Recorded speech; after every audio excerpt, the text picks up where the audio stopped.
রায়গঞ্জ থানার অন্তর্গত রামপুর অঞ্চলে নাজিরপুরের পালপাড়া এলাকায় একটি ছাগল ট্রাক্টরের চাপায় মৃত্যুর ঘটনাকে কেন্দ্র করে ব্যাপক চাঞ্চল্যের সৃষ্টি হয়েছে। ঘটনায় এলাকায় এক রেশন ডিলারের বিরুদ্ধে ছাগলের মালিককে মারধরের গুরুতর অভিযোগ উঠেছে। অভিযোগকারী নিরঞ্জন পালের দাবি, প্রায় 15 দিন আগে অভিযুক্ত রেশন ডিলার অনিমেষ সিংহের রেশনের মালবাহী ট্রাক্টর নিয়ে যাওয়ার সময় তার একটি ছাগল চাপা পড়ে মারা যায়।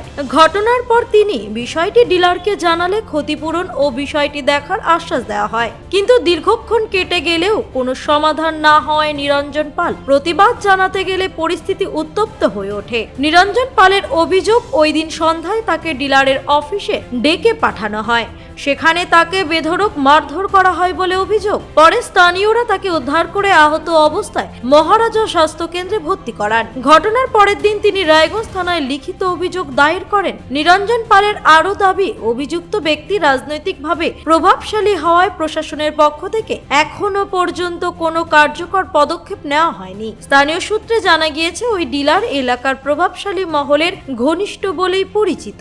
এদিকে একই অভিযোগে সরব হয়েছেন নিরঞ্জন পালের শাশুড়িও। তিনি ঘটনার নিরপেক্ষ তদন্ত ও দোষীদের বিরুদ্ধে কড়া পদক্ষেপের দাবি জানিয়েছেন। যদিও পুরো ঘটনার তদন্ত শুরু করেছে রায়গঞ্জ থানার পুলিশ। ধরে টিপে এইভাবে মেরে ফেলে দিয়েছিল মাটিতে। তারপরে এইদিকে পাঞ্জরে মারছে, 2-3টা লাঠি মারছে কুটাতে। এখানে কুটাটাতে খুব ব্যথা করছে, আমি চলাফেরা করতে পারছি না। এখানে মারছে, বুকে পাঞ্জরে মারছে, বুকে দুটো ঘুষি মারছে, বুকটা নিয়ে নড়তে পারছি না, খুব টান পড়ছে, ব্যথা, শরীর খুব খারাপ হয়ে গেল। তারপর থানি বাঁচবো কি বাঁচবো না, শরীরের হালচাল খুব খারাপ। এখন আমি কোথায় দাঁড়াবো? এখন আপনার শরীরে অসুবিধা কোথায় কোথায় আছে? অসুবিধা আছে, এই পাঞ্জরে খুব ব্যথায় আছে, নড়তে পারছি না। ডাক্তার কি বলেছে? ডাক্তার বলছে ফুটু করতে, টাকাও চলাতে পারছি না, ফুটু করতে পারছি না, এই অবস্থায় আছে। সংসার চালাবো না এগুলা করবো? ওই দিন যাওয়ার দৌড়াদৌড়ি করছি রায়গঞ্জে, পুলিশ কোনো থানা দিচ্ছে না আমার। পুলিশ কোনো কাজ করছে না? না।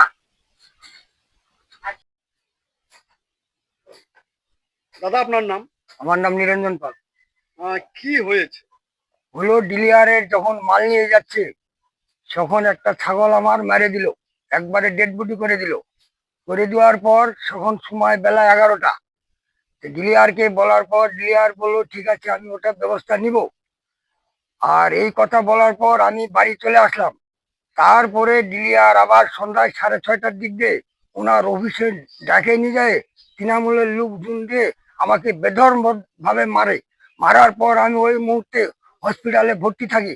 থাকার পর তারপরের দিন বেলা 10টা-11টায় আমি প্রশাসনকে জানাই।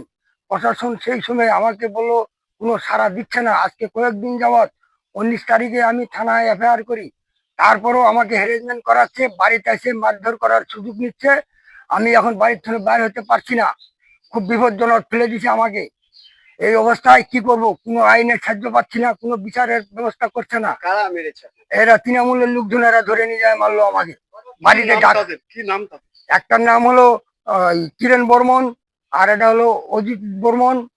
ওরাই বাপ বেটা 3জন। আর একটা ছিল ডিলিয়ার, ওর নাম অনিমেষ সিংহ। উনি আমাকে ডেকে নিয়ে যায়, নিচে হাত দিয়ে পুরা বয়সে মার খাওয়ালো। আমার একটা মান সম্মান ছিল, উনি আমাকে মান সম্মানটা ধুলার সঙ্গে মিশাই দিল, দিয়ে উনি পিছায় চলে যায়। তারপরে একদিন পরে উনি আমার বাড়িতে এসে বলছে যে তোমাকে ওষুধপাতির খরচা দেই। তাতে আমি মানি না, আমি বলছি যে না, আমার আইনগত ভাবে ব্যবস্থা যেটা হয় সেটা করব। আপনার কাছে 100-200 টাকা নিয়ে আমার কি হবে? আমার মান সম্মানটা ধুলায় মিশাই দিচ্ছেন। এই অবধি আমি থানায় হ্যারাসমেন্ট হতে থাকি, তাতে ওরা কোনো সাড়া দেয় না। পুলিশ এখন পর্যন্ত কোনো খবর নাই পুলিশের। আপনি কি চাইছেন? আমি চাচ্ছি যে কোনো একটা সুরাহা আইনের ব্যবস্থায় হোক, না হলে আমার চলাফেরা করা মুশকিল হয়ে যাচ্ছে। আমি সামান্য একটা গরিব লোক। এই হিসাবে মন্ত্রী ছাড়া বলে পুলিশ কোনো অ্যাকশন নিচ্ছে না, আমাকে ওটা ছাতায় ঘোরাচ্ছে খালি ভাওতা দিয়ে দিয়ে। আজকে মন্ত্রী ছাড়া হয়েছে বলে কি আমরা কোনো বিচার পাবো না? যেই সেই করে থাকবে সত্যজিৎ বর্মন। উনি তো আপনার এলাকার বিধায়ক।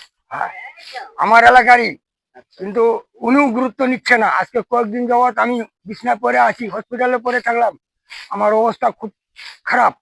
ছাগলও মারলো, আমাকেও নিজেকেও পানে মেরে দিল, আমি এখন চলাফেরা করতে পারছি না।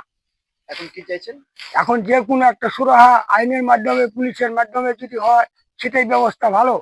আর যদি এইভাবে মেরে দেয় তাহলে আমি কোথায় দাঁড়াবো?